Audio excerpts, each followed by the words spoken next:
I was always attracted to the tech world and had a special call for it.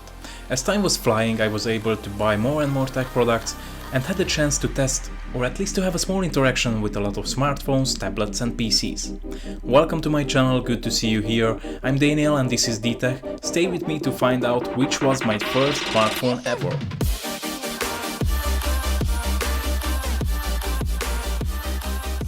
I love tech, especially smartphones. I can't lie, obviously I have my favorites from each category. For example, the Samsung Galaxy Fold 5G. Yes, the first generation. I was and I'm still impressed about that piece of engineering. I remember that I was reading a lot and was trying to find a place in my hometown where they will bring it. I was literally going in shops and asking about it and finally had the chance to use it.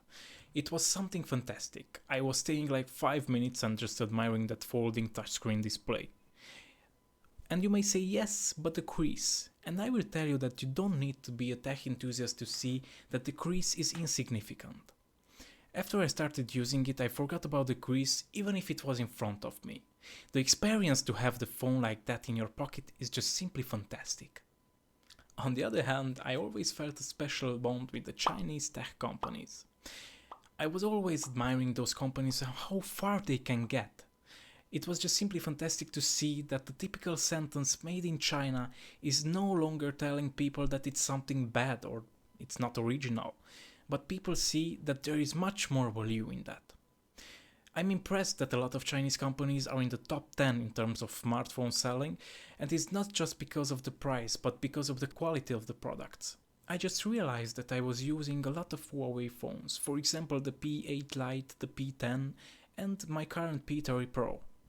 And at this moment you may ask me, why am I talking about my experience with the Huawei smartphones instead of just showing you my first smartphone? And the answer is simple. A couple of months ago I was searching something in my drawer and I found my first smartphone, which was also Huawei.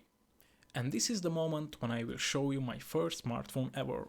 It is this one, the Orange Stockholm, but spiced up a little bit because actually this is the Orange Stockholm Need for Speed The Run edition. So I got a plus game on it. Yes, good guess, it was a Need for Speed The Run. If I take off the back of this phone, you will see that this is actually produced by Huawei. It is a rebranded Huawei U8180 Ideos X1. This phone was originally manufactured in 2011, it weighs 100 grams and it is using a mini SIM. The display of the phone is well a TFT with 256K colors. The size of the display was 2.8 inches and it has a ridiculously small screen-to-body ratio, something like 41.7%. The resolution of the display is 240 x 320 pixels, resulting in 143 pixels per inch density. It has a 4:3 ratio. And we arrived at the platform of the phone. I remember that my classmates had similar phones to this one. Most of them had HTC Wildfire S's. Slightly better phones with a bit better specs. A better camera, similar display, but still a major difference. They had Android 2.3, but my phone had only Android 2.2. At first you may think that there is no difference between them, or if there are any differences, there are not major ones. Well, to be honest with you, I got this phone like 8 years ago or so. At that time my biggest issues were the high scores in the games, and with 2.2 Froyo I couldn't do much. I had a lot of limitations and a lot of games appearing on the Google Play Store but not downloadable because they were available starting only on 2.3. So I ended up making high scores on my classmates' phones, and because they couldn't beat them, they were never giving me their phones again.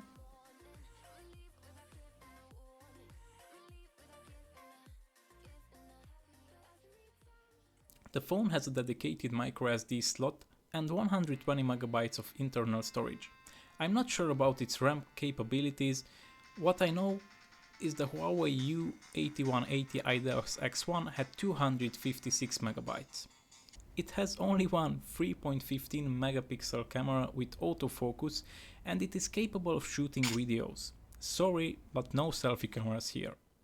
It has Wi-Fi, Bluetooth 2.1, GPS and its 1200 mAh lithium-ion battery can be charged using a microSD 2.0 cable. Overall, I'm not even sure which year, it was an amazing phone.